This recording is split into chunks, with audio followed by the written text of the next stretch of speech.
So yun magandang hapon po sa inyong lahat. So i-update ko lang po kayo sa mga o-orderin naming pyesa o materyales para do sa aming dalawang motor.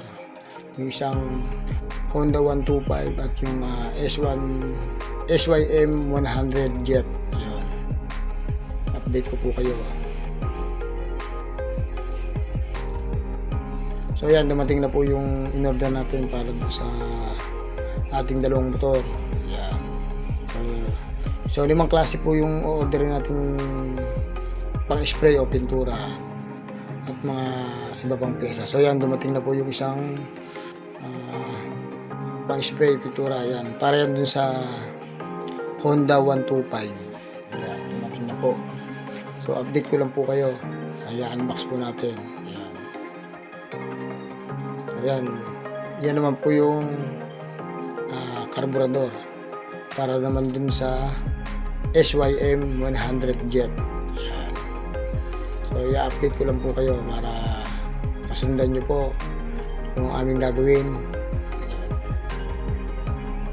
Yan.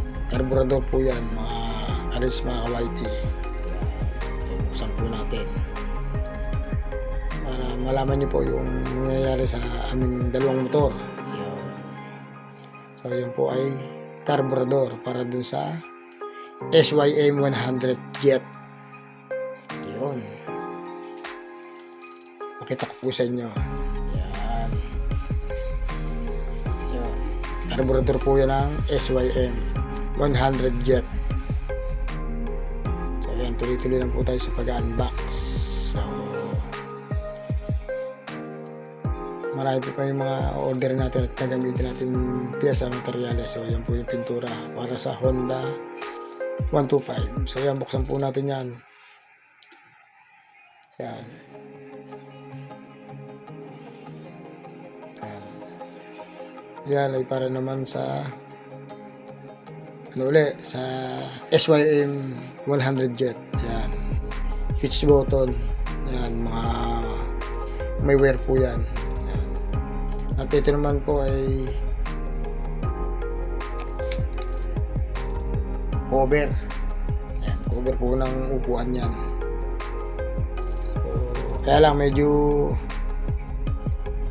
ayan, tingnan po natin. Ayan.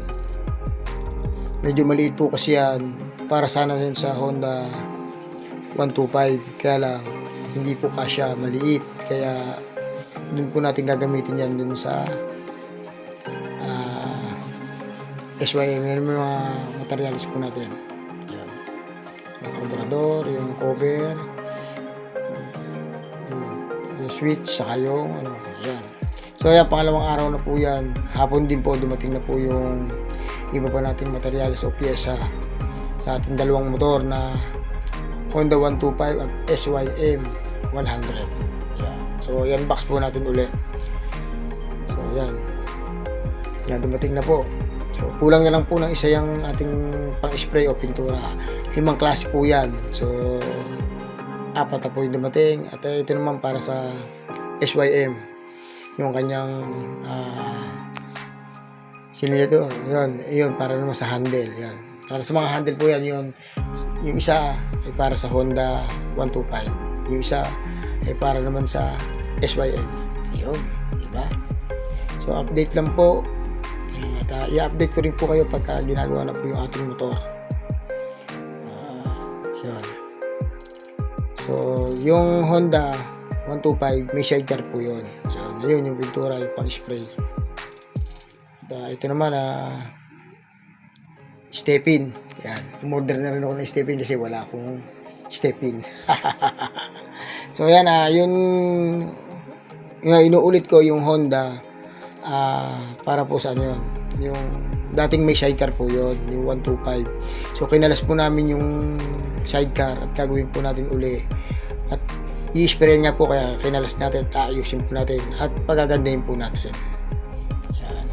Yung SYM naman, yun po yung ibinayad sa atin sa pag-wiring. So yun, na-stock po yun, so kaya ipapaayos po natin at syempre pagagandahin din natin. Yun.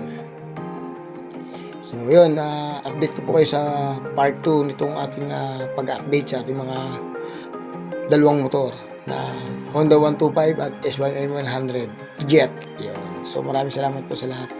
So sana suportahan nyo hanggang dulo yung ating mga video. So please like, subscribe yung aking YouTube channel. Please like, follow yung aking Facebook. Thank you.